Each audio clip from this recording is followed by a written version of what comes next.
All right. Let's try this view.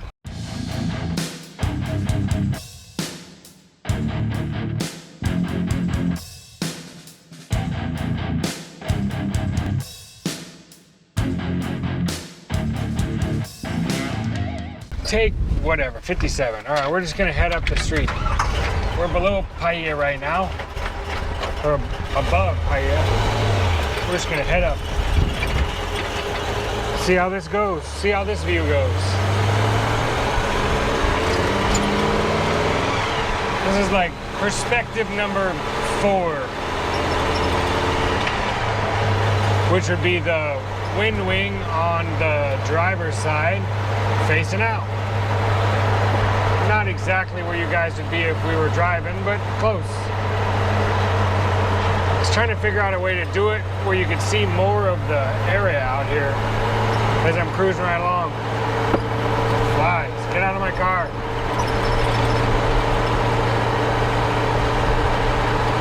Anyway, heading back up. This is Baldwin Avenue. There's that gym we went up by the other day.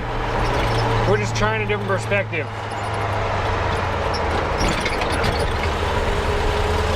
Speaking of perspective,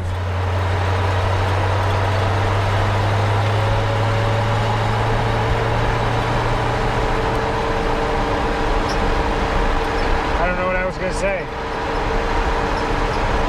I was going to relate it or correlate it to something having to do with like art or something, but I don't really know how to make that function. Oh look, we're in a school zone. Better slow down. Slow down, there's a bunch of kids around and all that. Okay, let's go to second gear. Second gear.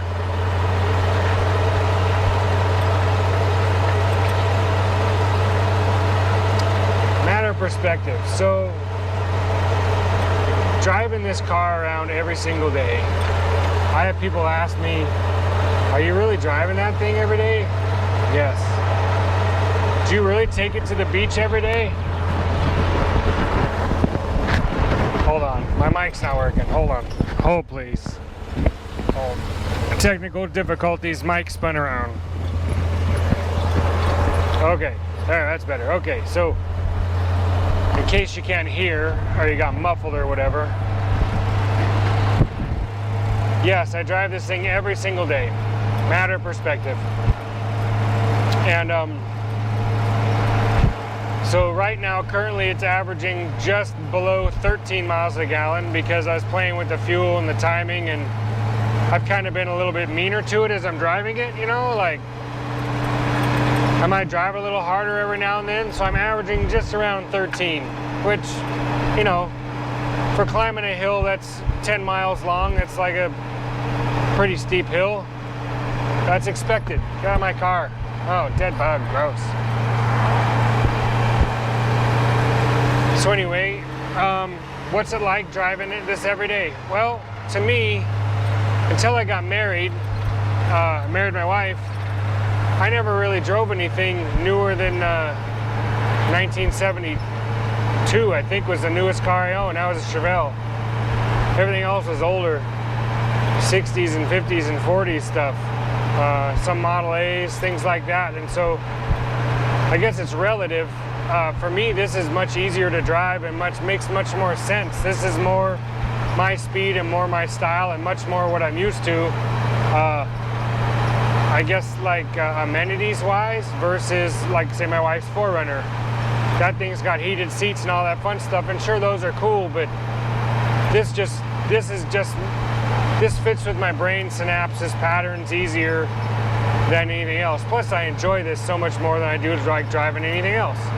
I like driving hot rods. That's the reasons why I build them and drive them, is because I'd rather spend the money on that than buying a new car. Because to me, this will be just as reliable and I'll just drive it every day.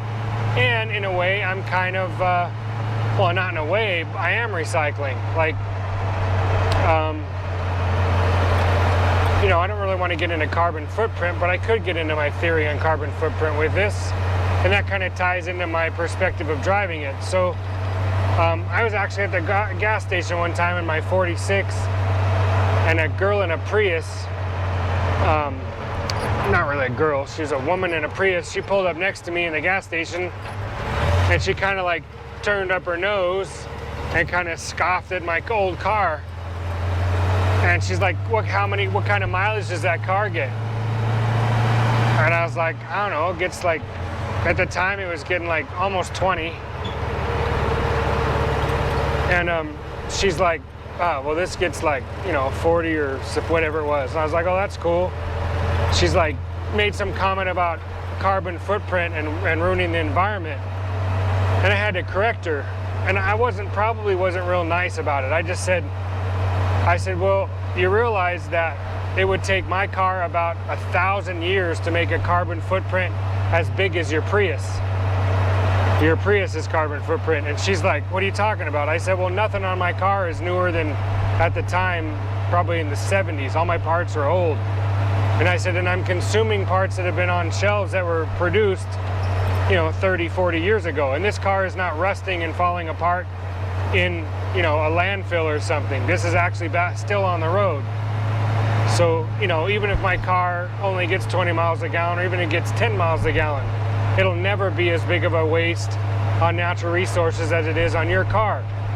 And she's like, my car doesn't use that much gas. I said, yeah, but how many natural resources did it cost, and how big for the production of the plants, and what are you going to do with that battery? And I told her, I said, and how long have you had it? And she goes, I just got it, it's a lease. And I said, well, would you have another one earlier than this? She said, yeah, I had it for 3 years. And I said, oh, thank you very much for saving my planet. Not only are you wasting it and making a giant carbon footprint with your Prius, you've had to do it every 3 years because you're leasing it. And it like shook her. She could tell exactly what, she said, what did I do? And I was like, I don't know, you bought into the whole thing that, society and everybody's trying to tell you, that these, battery-powered cars or hybrid-powered cars are easier on the environment than an old car that gets less mileage. And that's not true. Keeping an old car going is like this, it's recycling is what you're doing. You're consuming parts that have been already used. I'm pulling stuff out of a wrecking yard and materials that have been already produced instead of letting them waste away, and I'm keeping it going. Recycling. And that's the whole key. Way a long time ago, vehicles were meant to last longer than 10 years. Now they got a 3-year, 36,000 mile warranty, and 80% of them will make it to that. The manufacturers account for 20% that don't, but they already made their money on 80%, so they don't really care. So they make parts for 20% to help repair them and keep them on the road, because they know within 2 to 3 years, people will shit can the new one, and they'll go for another new one, because that's going to be the new, the new hotness, and everybody's got to keep up with the Joneses. It's just a matter of convenience. Yes, this is harder to keep going.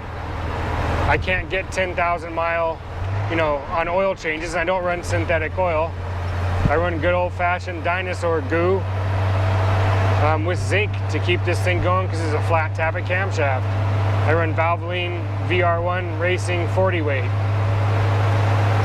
And that's, the filter, and that's about the only consumables, and gas. Then I got tires and clutch and all that other stuff, but that's the reality of it. Driving an old car like this, it doesn't have a lot of amenities. I have 4x60 air conditioning, which is all 4 windows are down and 60 miles an hour. Plus I have these cool vent windows that crank out and give me, airflow. But that's it. That's the amenities. Would I rather drive a new car than this? No way. Nope, never. There's always bugs to work out of an old car that you redo and make new. And it has teething stages. Every new project has a teething stage. And I still gotta like fix the floors in this, and I should swap the tranny out for the M20 I got for my birthday. I should, do the lower gears and stuff like that, but it runs fine. It does great. Gets good oil pressure. Right now it's about 170 degrees temperature, and I'm climbing this hill at like 1100 RPMs in 4th gear. It just lugs right along. But to me, it's no different than any other car. I don't care if it sits outside and get rained on. I don't care if I'm in a bad storm. I don't care if it's muddy. I don't care if it's parked at the beach and it's salt air breeze blowing on it. I'll just wash it off. Will it eventually rust and have problems? Yeah, and I'll have to fix those panels again. But, you know, it is what it is. But it's all a matter of, I don't know, the juice has got to be worth the squeeze. And for me, it definitely is.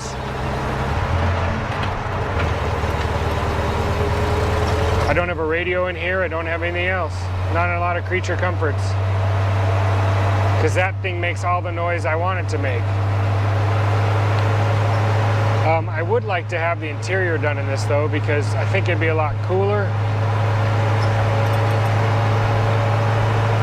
Because the floorboard, if I'm honest, gets hot because the fender well headers, and there's not really a lot of insulation between me and the firewall, and the headers are right there. So the radiant heat is amazing.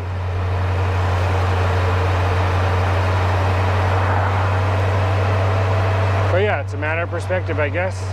Just like this, a matter of perspective. You're staring out into space. We're following these vehicles that are going really slow.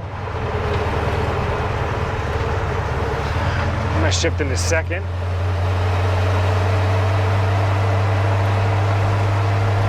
The speed limit's 30. But yeah, that's it. That's all. So we're cruising along right here. Heading back into my town of Makawao from the bottom. Going by the cemetery, the Veterans Cemetery. Anyway, that's it, kids. That's it for this perspective.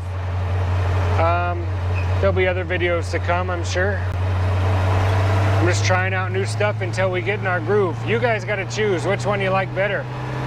This perspective or the one where you're driving the car from my head, or the one where you were before that where you were driving from the speedometer, or the 2-camera view, or do you want me to get a 3rd camera and put it somewhere else?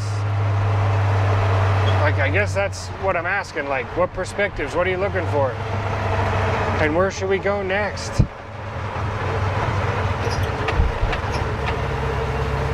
Where should we go next? Anyway, see you kids later. Aloha. I'm gonna sit here and wait for the school zone.